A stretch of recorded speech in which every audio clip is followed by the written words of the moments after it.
당신이 몰랐던 이야기, 오늘은 사실상 불법 약과 다를 바가 없는 죽음의 열매 빛낭에 대한 이야기입니다. 알코올, 니코틴, 카페인에 이어 전 세계에서 네 번째로 많이 소비되는 향정신성 물질이 있습니다. 바로 빛낭이죠. 4위니까 얼마 안 되는 거 아닌가 싶지만 6억 명 이상이 매일 빛낭을 씻고 있습니다. 빛낭을 팔고 씹는 모습은 동남아, 남아시아, 태평양 섬 지역에서는 너무 흔한 그냥 일상이죠. 빛낭이 뭐냐? 빛낭은 빛낭나무의 열매입니다. 진짜 이게 다죠. 이렇게만 보면 자연에서 온 건데 뭐 큰 문제가 있나 싶지만 문제가 많습니다. 2024년 10월 세계보건기구 WHO 산하의 국제암연구소와 파트너 기관들이 의학저널 란셋 온콜리지에 발표한 내용을 보면 빛낭이 얼마나 위험한지 알 수 있죠. 2022년 한 해에만 12만 건 이상의 구강암이 무연담배와 아레카넛 때문에 발생했습니다. 아레카넛이 빛낭이고 빛낭은 무연담배에 속해 있죠. 12만 건이면 많기는 하지만 전 세계 인구가 얼만데 퍼센트로 따지면 얼마 안 되는 수치일 수도 있지 않나. 전 세계 구강암 사례의 3분의 1에 해당하는 숫자입니다. 특히 인도나 파푸아뉴기니 같은 국가에서는 구강암 원인의 80%를 차지하는 게 빛낭이죠. 구강암만 유발하는 게 아닙니다. 식도암, 췌장암 등 다른 암들의 발생 위험도 높일 뿐더러 치아가 검붉게 물들고 뺨이 녹아내리기도 하죠. 중국에서는 푸송이라는 가수가 빛낭에 중독돼 6년 동안 매일같이 씹다가 구강암으로 36세에 사망하기도 했습니다. 그리고 젓갈색에 침도 막 흐르는데 동남아나 대만의 길에 피를 토한 것 같은 게 있다면 10중 8구 빛낭을 씹는 사람이 뱉어놓은 침이죠. 이 정도의 유해성이니 당연히 국제암연구소도 빛낭을 1군 발암물질로 분류했습니다. 1군 발암물질이면 얼마 전에 다루었던 성명과 같은 등급이죠. 그럼 왜 금지를 안 하냐? 금지를 하는 국가도 있습니다. 반대로 금지를 안 하는 국가도 있죠. 1군 발암물질이라고 다 규제를 하는 건 아니거든요. 가공육도 1군 발암물질이고 담배, 알코올도 1군 발암물질입니다.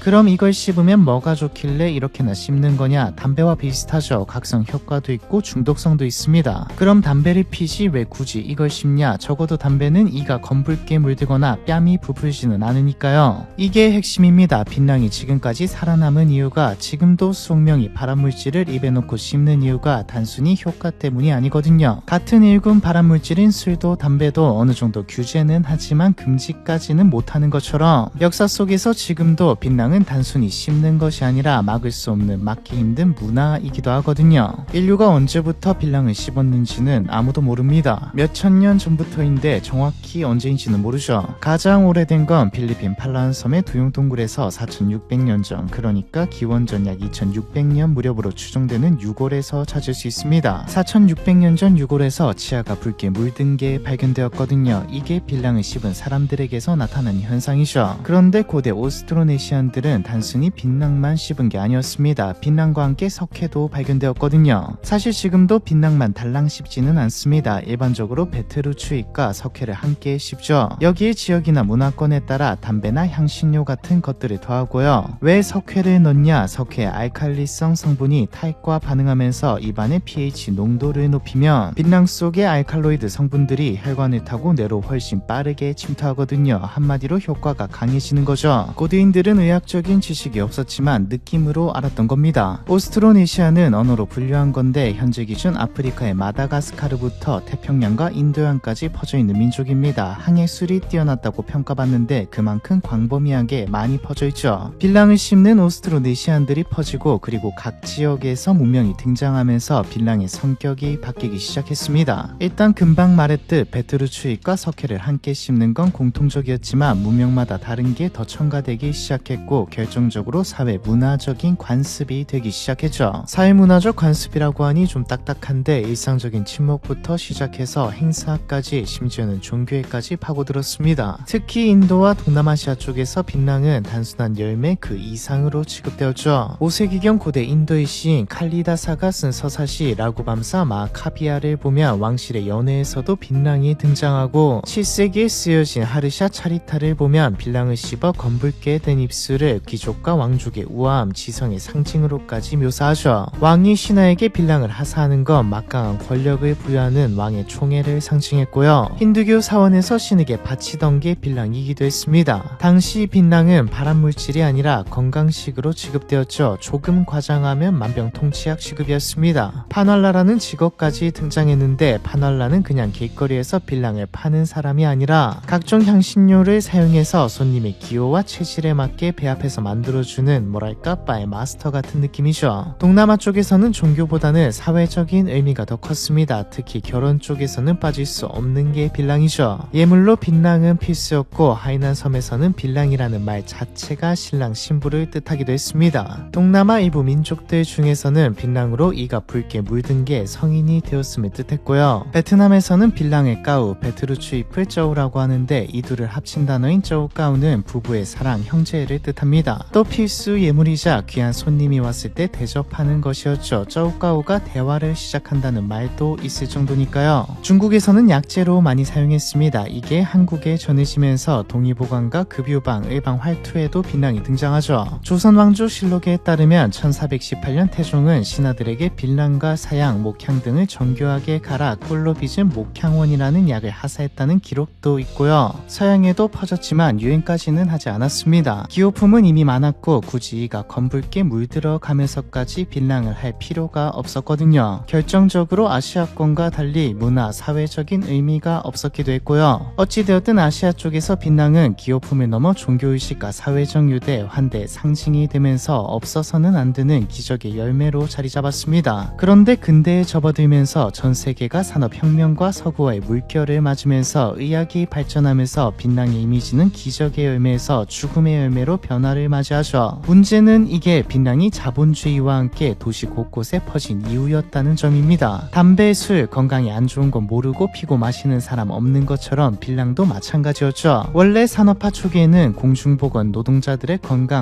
이런 것들을 잘 안 따집니다. 산업화로 1인당 GDP가 좀 늘어나고 국가의 전체적인 일자리 질도 좀 높아지고 사회 안전망도 좀 괜찮아지면 건강을 챙기죠. 오히려 산업화 초기에는 일은 힘든데 즐길 건 딱히 없고 규제도 거의 없는 데다 막연하게 건강이 안 좋다고 할 뿐 어떻게 얼마나 안 좋은지는 잘 알려져 있지 않다 보니 그냥 막 씹어댔습니다. 대만도 이전부터 빌랑을 씹었지만 1960년대 산업화와 함께 더 급증했죠. 여기다 산업화와 함께 도시화와 함께 빌랑도 하나의 산업이 되어버렸습니다. 빌랑으로 먹고 사는 지역도 생기고 수많은 돈과 이해관계가 얽히면서 빌랑은 더 규제하기 힘든 것이 되어가죠. 문화이기도 하고 사회적인 의미도 크고 전통이기도 하기에 빌랑을 씹어왔던 국가들, 퍼진 국가들 입장에서는 담배보다 더 규제하기 힘든 게 빌랑이었습니다. 그래도 너무 해악이 큰데 어떻게든 막아야 하는 거 아니냐, 실제로 별의 별 방법을 다 써서 막으려고 합니다. 국가 입장에서도 아무리 산업이 크다 해도 장기적으로 보면 인력 손해는 물론 경제적 손실도 너무 크거든요. 빌랑을 씹으면 안 좋다, 큰일 난다는 캠페인부터 시작해서 담배처럼 국가에서 빌랑을 끊을 수 있게 프로그램도 운영하죠. 그런데 이미 중독된 사람들은 끊을 생각도 없고 끊기도 힘듭니다. 빌랑 기업들이 친환경, 자연에서 온 열매 이런 식으로 마케팅도 하고 인도에서는 구강 청결제라고 하면서 팔기도 해서 차라리 담배보다 거부감이 덜하죠. 그렇다고 아예 금지해버리자니 표가 엄청나게 떨어져 나갈 게 뻔해서 쉽지 않습니다. 빌랑을 재배하는 농민들은 어떡할 것이며 판매하는 회사들, 길거리에서 파는 사람들의 생계까지 걸려있는 문제이기도 하고요. 중국만 봐도 빌랑에 얼마나 많은 돈과 사람들이 엮여있는지 알 수 있습니다. 중국에서 생산되는 빌랑의 90% 이상이 하이난성에서 나오는데 하이난성에서만 127개의 기업 230만 명의 종사자에다 1년에 하나 7조 이상의 빌랑 제품을 만들어내죠. 그리고 우리는 이미 봤습니다. 금주법을 시행하면 어떻게 되는지 말이죠. 파푸아뉴기니의 수도 포트모르즈비에서 2013년 빌랑 판매를 금지한 적이 있는데 반발도 반발이었지만 밀거래 때문에 성과도 제대로 못 내고 끝났죠. 그래도 이런 노력들이 의미가 없는 건 아닙니다. 과거와 비교해서 확실히 빌랑을 씹는 사람의 수는 줄어들었거든요. SNS가 퍼지면서 전 세계의 미의 기준이 어느 정도 좀 비슷해지면서 이가 검붉게 물드는 게 아름다운 게 아니라 흉하다는 인식이 생기면서 청소년, 청년층에서 확 줄어들기도 했죠. 줄어든 게 6억이라는 게 문제지만요. 사실 저도 자료조사 하기 전에는 아니 이걸 왜 금지 안 하지, 세금을 엄청 건나라고 생각했는데 쭉 조사하고 쓰다 보니 담배보다 금지하기 힘들 것 같다는 생각이 드네요. 그리고 빌랑은 대만에서 경제 부흥을 상징하기도 합니다. 대만의 경우에는 앞서 나왔듯 근대에 와서 폭발적으로 소비가 증가했는데 도시화와 산업화, 근대화가 맞물려서 다른 국가들보다 더 특이한 모습도 많고 상징성도 많죠. 빌랑 서시라는 것도 있는데 이건 다음 주에 따로 영상으로 만들어서 다루어 보도록 하겠습니다. 죽음의 열매 빌랑에 대한 이야기, 이번 편은 여기까지입니다.